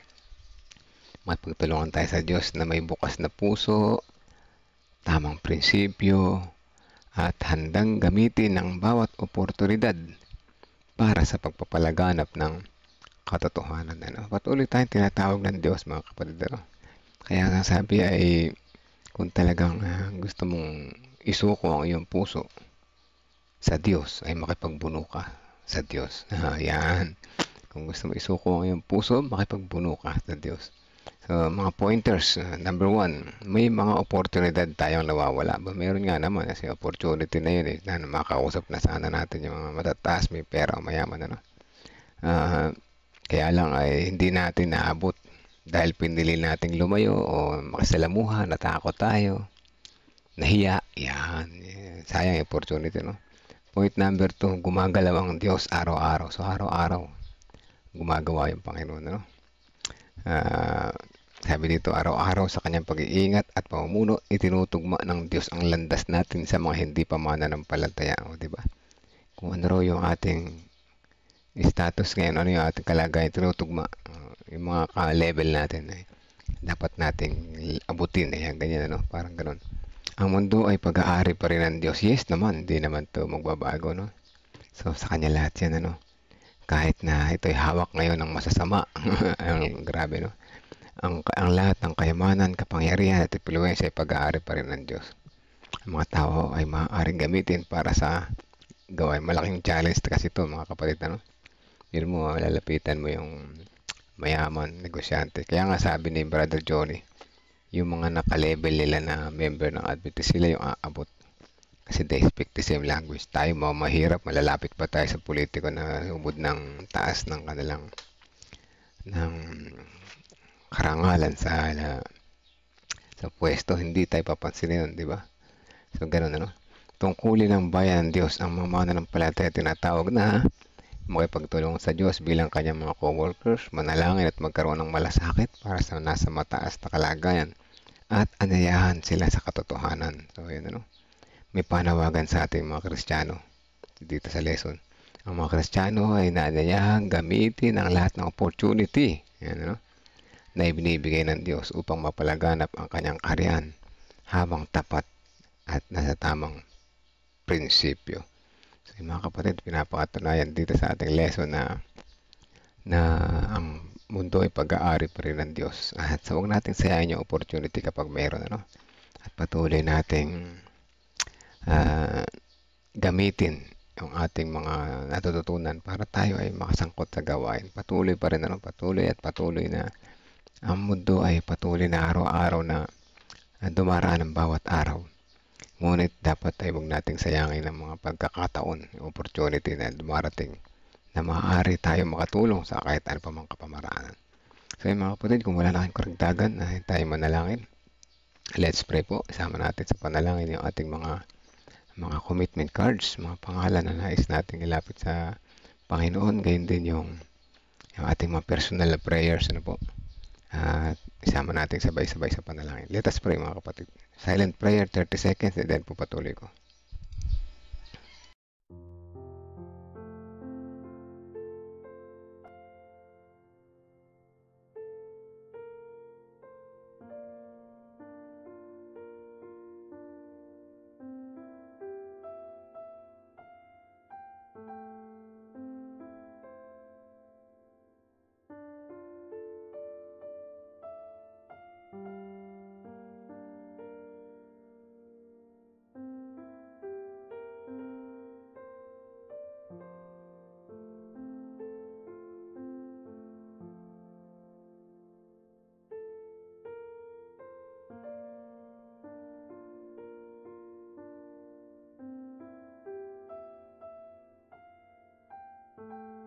Okay, let's pray.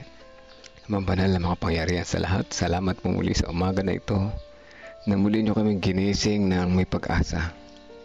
Salamat sa pagmamahal pinakita nyo sa amin sa umaga na ito simula sa Bible reading, lest we forget, and counsels on stewardship. Tunay na iyong pagmamahal ay patuloy namin nararanasan. Salamat sa halimbawa ni Jacob kung saan siya ay nagkaroon ng nakita niya na dapat siya magbago sa pamamagitan ng kanyang mga pagkakamali. Ginabayan niya siya at nagtagumpay dakilang Diyos. Ganyan din naman ang aming mga leaders, pioneers, na kung saan naging matatag sa kanilang pananampalataya, na kanilang patuloy na ginabayan ang kanilang mga members at hanggang sa sila ay magkaroon ng unti-unting tagumpay. Ganyan din sa huling lesson namin sa Counsels on Stewardship na may mga oportunidad kaming nasasayang o dakilang Diyos.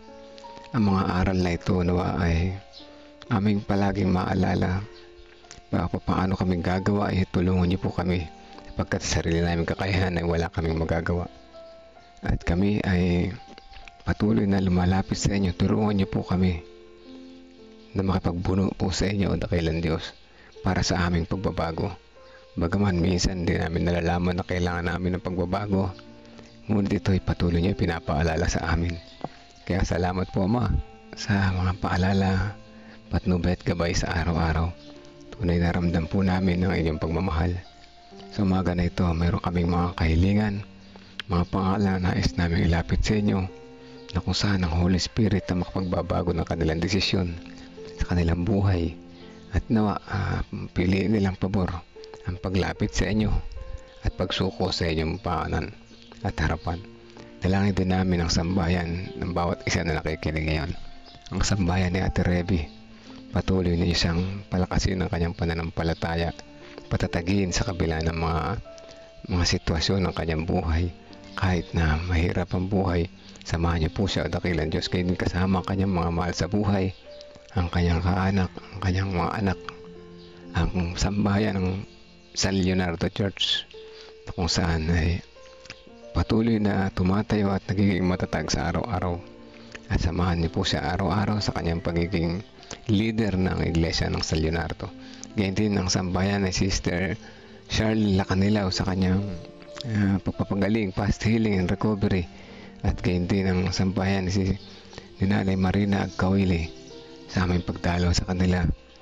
Ay nailapit namin kayo sa kanila at nakita nila unti-unti ang katotohanan, di lamang siya kundi ang kanyang mga mahal sa buhay.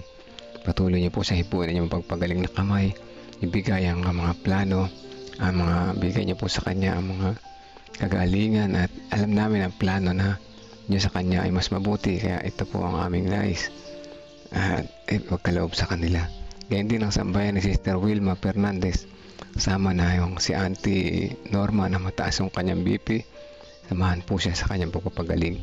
Ganyan din si Sister Nimpa Rivera ng Tabacao, ang buong kapatiran doon, kasama na yung kanilang mga gawain, yung kagalingan ni Auntie Ching Manikis, ganyan din kalusugan para kay Sister Jasmine Manikis. Dalangin din namin ang mga gawain sa aming nasasakupan sa Harvest 2025 ginagawa kasalukuyan sa Peñaranda. Unang bahagi, pagpapatuloy nito sa San Leonardo. Bigyan nyo kami ng malakas na resistensya, ang mga kapatiran na tulong-tulong na gumagapas ng mga gapasin dito sa lugar na ito. Nawa, patuloy din namin hinihiling ang sambayan ni Sister Sweetie Burgos Lopez, si Sister Hana, yung kanilang buong pamilya, ang kanilang pangkabuhayan, ang kanilang kalusugan. Kaya din si Sister Vicky, kasama na yung kanyang personal prayer request. At nawa siya ay ipagkulob niyo po ang pinakamabuti para sa kanya. Dalangin din po namin ang sambayan ni Ate Mitch, San Jose, yung kanyang asawa na trabaho sa malayo, yung kanyang anak na nasa malayo, ang kanyang mga anak na nag-aaral, ang kanilang kalusugan at ang kanilang kabuhayan. Kasama na rin yung kanyang pamangkin na may sakit ngayon. Patuloy niyo pong hipuin na mapagpagaling na kamay. Dalangin din namin si Sister Belinda Salvania, kasama ng kanyang mga mahal sa buhay. Ay patuloy niyo po silang ingatan sa bawat araw. Gayun din ang sambayan ni Sister Neneng, sama na yung kanyang asawa, yung kanyang mga anak, mga apo, at patuloy po silang pagpalain ng inyong pagpapala ng langit na maapaw hindi lamang sa kanilang kabuhayan, gayon din sa kanilang espiritual. Maging liwanag nawa sila ng kanilang sasakupan bilang isang magandang halimbawa ng kabutihan at pagtatapat at paglilingkod po sa inyo. Gayon din ang sambayan ni Sister Aurea Melihor, kasama ng kanyang mga prayer request, mahal sa buhay, si Nanay Nerissa, kasama na si Brother Renaldo Eusebio, buong pamilya, si Veronica, gayon din si Liwayway at si Romnick Erelia. Gayon din ang sambayan ni Sister Shirley Rosacinto, sama ng kanyang kalusugan, kanyang mga mahal sa buhay. Gayon din si Sister Mildred, Sister Dang de la Cruz, Sister Elizabeth Erese, yung kanyang anak na patuloy na nagpapagaling. Dalangin din po namin ang sambayan ni Kuya Melchor, Kuya Moncheng, Kuya Narsing Canlas, at sambayan ni Ma'am Nora Capiedes, ang kalusugan para sa bawat isa, lalo na si Brother Leonard. Gayon din si Noel Cordoba sa kanyang work sa Bahrain. Samahan niyo po siya o dakilan Diyos nawa ang inyong kalooban ang masunod para sa kanya, at tulungan niyo po siya na mapalapit po sa inyo sa bawat araw ng kanyang busy days sa kanyang pagtatrabaho. Ingatan po siya roon sa anong pamang kapamaraanan sa kanyang kalusugan at sa kanyang gawain, kanyang mga pag-travel araw-araw. Gayon din ang sambayan ni Ma'am Femi, katuloy na kalakasan, kagalingan ni Ma'am Rachel, past recovery, guys, teachers, o dakilan Diyos. Gayon din ng pupils and parents. Nawa maraming enrollees sa taon na ito na mailapit ang kanilang mga magulang at ang mga bata na ito ay maturuan ng inyong mga aral. Dalangin din namin ang sambayan na Ate Lorna, yung kanyang mga anak. Ay, tulungan niyo po siya o na siya ay bigyan niyo po siya ng kalakasan, physical, emotional at spiritual, na may guide pa rin niya ang kanyang mga anak, sila ni Kuya Bobby, na maging matagumpay sa anumang aspeto ng kanilang buhay. Dalangin din namin ang sambayan ni Sister Maria Isabel Santiago Makasakit. Patuloy na samahan siya sa kanilang araw-araw na pamumuhay, maging example din ng mabuti para sa kanyang iglesia at sa kanilang mga kapitbahayan. Ngayon din ang sambayan ni Sister Evelyn Sabat, patuloy niyo po siyang samahan o dakilan Diyos. At ang mga pasasalamat ng kapatiran sa matagumpay na crusade sa San Antonio State Church. Ngayon mayroon 11 kaluluwa na tumanggap o dakilan Diyos. Samahan po ang kapatiran na ito, na manourish nila ito, na magabayan nila mga bagong mananampalataya na ito, na patuloy na maging tapat at maglingkod po sa inyo. Kasama nila na lumalago araw-araw, magiging halimbawa na mabuting mananampalataya at tapat na disipulo. Dalangin din po namin na iba pang mga prayers ng bawat isa na hindi namin nabanggit. Ang mga kapatiran na nakasama namin na hindi namin nabanggit ay sama-sama namin sinasama sa panalangin. Patawad po o dakilan Diyos kung saan nyo kami nasumpong hindi tapat. Ito po ang aming dalangin sa pangalan ni Jesus naming tagapagligtas. Amen. Amen.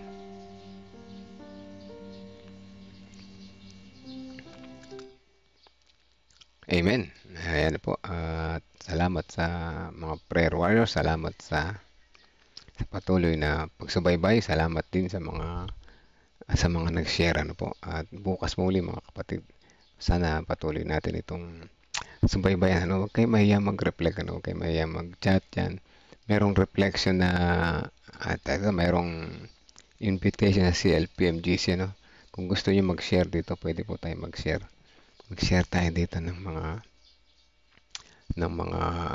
natin testimony para pampalakas ng kapatiran, pampalakas ng pananampalataya na po. Maaaring yung inyong testimony maging daan para sa kanilang pagtatapat at pagbabago ng kanilang pamumuhay po. Yan. Lagi tayo mag-share ng testimony. So yan, hanggang bukas po muli mga kapatid. Sa araw na ito na bless tayo. Isang sakripisyo na ating ginagawa ay paggising ng maaga para sa Panginoon, para sa atin, hindi lamang sa Panginoon, para din naman sa atin, sa ating paglago. So ayan, God first morning po sa ating lahat. Hanggang bukas po muli.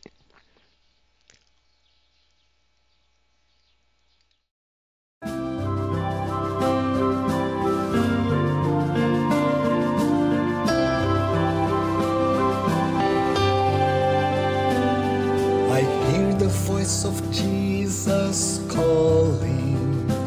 My answer is, I will go.